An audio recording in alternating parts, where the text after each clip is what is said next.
Halo teman-teman, di video kali ini saya membagikan 5 tips sederhana yang harus kalian terapkan ketika kalian membangun rumah subsidi. Ini adalah video lanjutan dari video sebelumnya tentang tips membangun rumah subsidi. Kali ini adalah tips sederhana yang harus kalian terapkan ketika membangun rumah subsidi. Nah, yang pertama adalah kalian harus memasang keran air di depan rumah kalian. Itu fungsinya untuk apa? Fungsinya adalah ketika kalian ingin mencuci motor ataupun menyiram tanaman di depan rumah. Jadi kalian nggak perlu harus menarik selang dari belakang. Jadi menurut saya kalian harus punya keran air di depan rumah kalian. Seperti ini contohnya. Lalu tips yang kedua adalah kalian harus memasang toren, baik toren yang di atas ataupun tempat penyimpanan air di bawah tanah.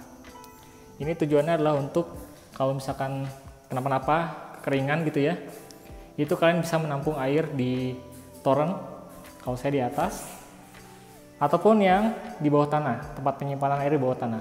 Kalau saya cuma di atas karena saya baru kepikiran kenapa saya nggak bikin tempat penampungan air di bawah tanah. Jadi kalau misalkan kekeringan atau apapun itu, jadi saya punya cadangan air yang cukup. Lalu tips yang ketiga adalah, nah seperti kalian lihat di sini ada keran air, kemudian di sana juga di kamar mandi sini ya. Nah di sini ada keran air.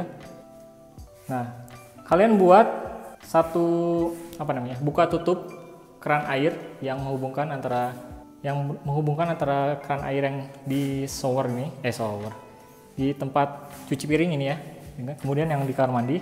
Jadi ketika ada kebocoran, jadi kalian bisa langsung menutupnya di titik tersebut. Jadi nggak, kalau misalnya ini rusak kemudian bocor gitu, dilepas airnya nggak terus mengalir. Jadi bisa dimatikan di buka tutup air tersebut.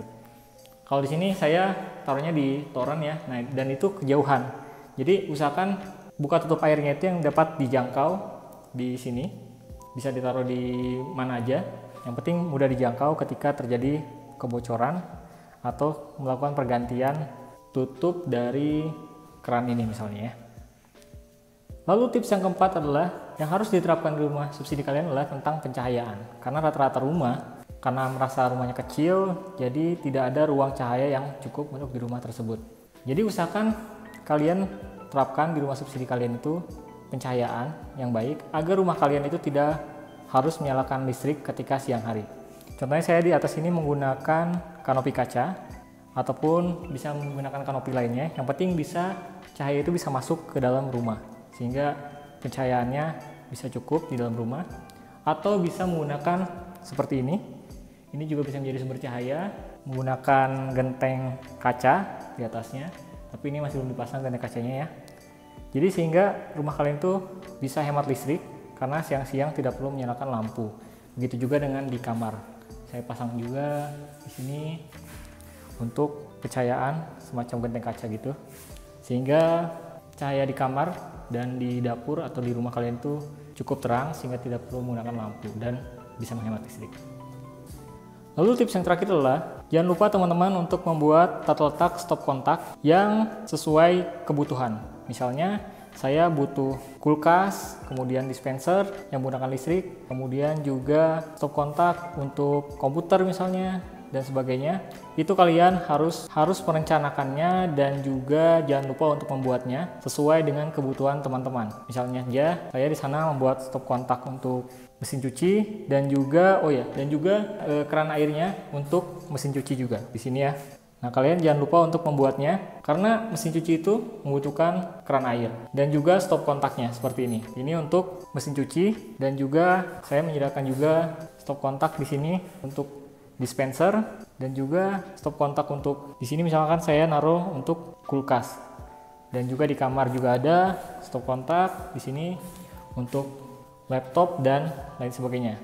Dan saya menaruh stop kontak itu meletakkannya di bawah. Kenapa? Karena biasanya kalau misalnya kita cas handphone ataupun cas laptop itu biasanya bukan di atas ngecasnya tapi di bawah. Dan kalaupun pengen ngecas di atas, kita tinggal nambahkan terminalnya aja. Nah itu aja 5 tips yang menurut saya sederhana tapi kadang dilupakan dan sangat bermanfaat kalau misalnya kita terapkan di rumah subsidi kita. Oke, segini aja teman-teman untuk video kali ini. Sampai ketemu di video berikutnya. Kalau kalian suka dengan video ini bisa di like dan juga jangan lupa untuk subscribe channel ini juga. Dan sampai ketemu di video berikutnya. Dah.